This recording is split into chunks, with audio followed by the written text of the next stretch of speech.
মিশরের national museum of Egyptian civilisation, সেখানে আমিও দেখে এসেছি।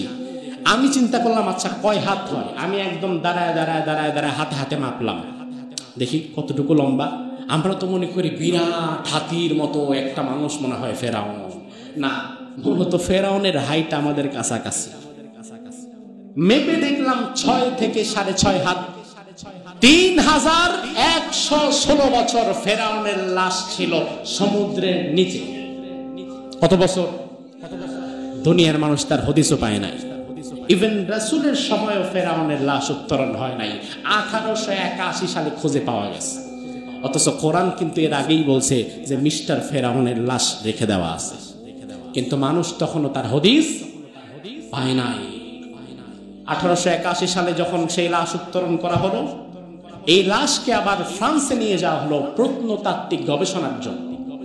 ডক্টর মরিস বুকাইলি সেই মমি স্পেশালিস্ট, সেই লাশ নিয়ে তিনি গবেষণা করে তিনি চিন্তা করতে লাগলেন যে দেখি এই ঐতিহাসিক লাশ সম্পর্কে আমি যেহেতু খ্রিস্টান, আমার বাইবেলে কোনো কথা আছে কিনা।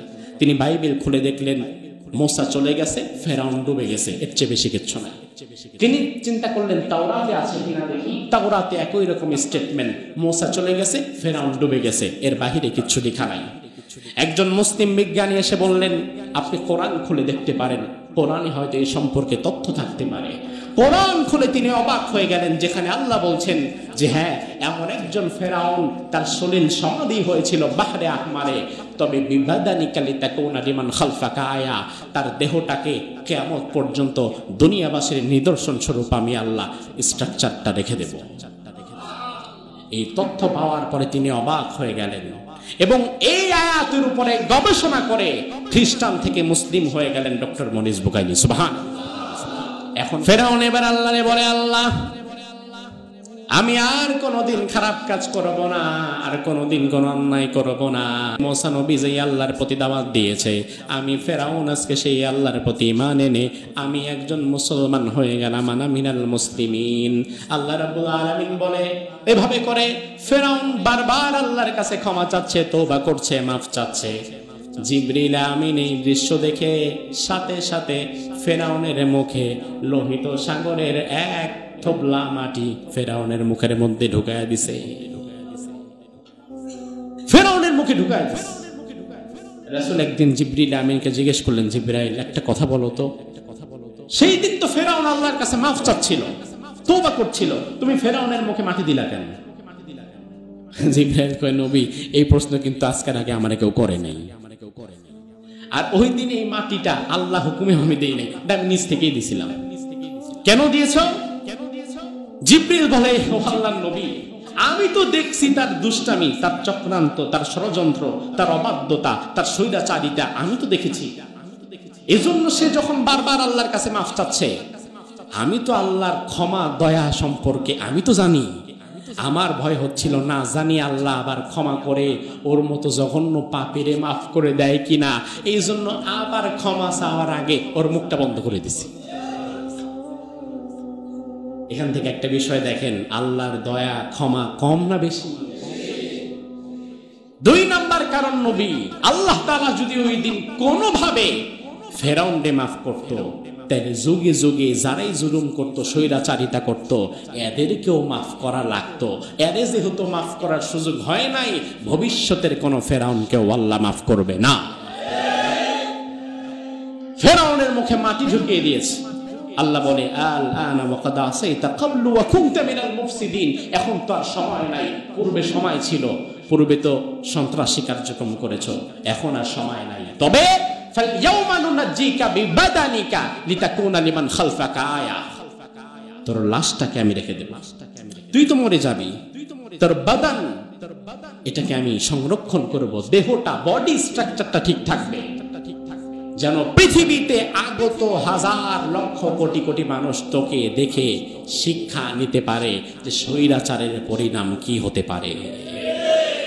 ফেরাউনের লাশ কি এখনো আছে না নাই? কোথায় আছে? কোথায়?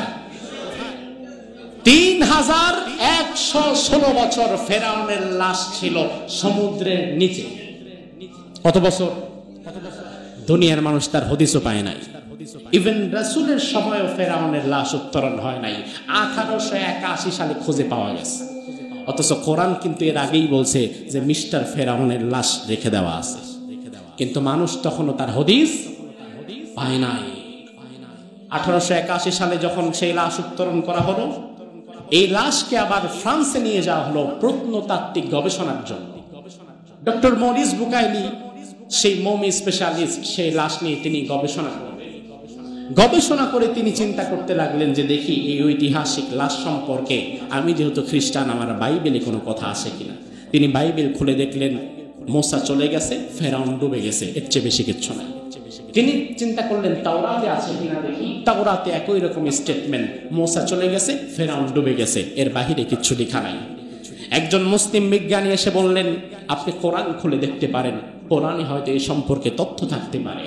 কোরআন খুলে তিনি অবাক হয়ে গেলেন, যেখানে আল্লাহ বলছেন যে হ্যাঁ, এমন একজন ফেরাউন, তার সলিল সমাধি হয়েছিল বাহরে আহমারে, তবে বিবাদানিকালি তাকুনা লিমান খালফাকা আয়া, তার দেহটাকে কিয়ামত পর্যন্ত দুনিয়াবাসীর নিদর্শন স্বরূপ আমি আল্লাহ স্ট্রাকচারটা রেখে দেব। এই তথ্য পাওয়ার পরে তিনি অবাক হয়ে গেলেন এবং এই আয়াতের উপরে গবেষণা করে খ্রিস্টান থেকে মুসলিম হয়ে গেলেন ডক্টর মরিস বুকাইলি। সুবহানাল্লাহ। এখনো কি সেই লাশটা কি আছে দুনিয়াতে? কোথায় আছে? মিশরের national museum of Egyptian civilisation, সেখানে আমিও দেখে এসেছি। আমি চিন্তা করলাম আচ্ছা কয় হাত হয়। আমি একদম দাঁড়ায় হাতে হাতে মাপলাম, দেখি কতটুকু লম্বা। আমরা তো মনে করি বিরাট হাতির মতো একটা মানুষ মনে হয় ফেরাউন, না, মূলত ফেরাউনের হাইট আমাদের কাছাকাছি। মেপে দেখলাম 6 থেকে 6.5 হাত, এই পরিমাণ লম্বা। আবার এটাও হতে পারে যে দীর্ঘ সময়ের গ্যাপে একটু কমেও যেতে পারে তার হাইট, কিন্তু কমলেও তো 100 হাত থেকে কইমা 6 হাত হবে না। তো দেখলাম কিছু চুলও আছে, দাঁতও আছে, মনে হবে না এত হাজার বছর আগের লাশ, মনে হবে সেদিন মারা গেছে। এখনো পৃথিবীতে তার লাশটাকে আমাদের শিক্ষার জন্য কে রেখে দিয়েছেন।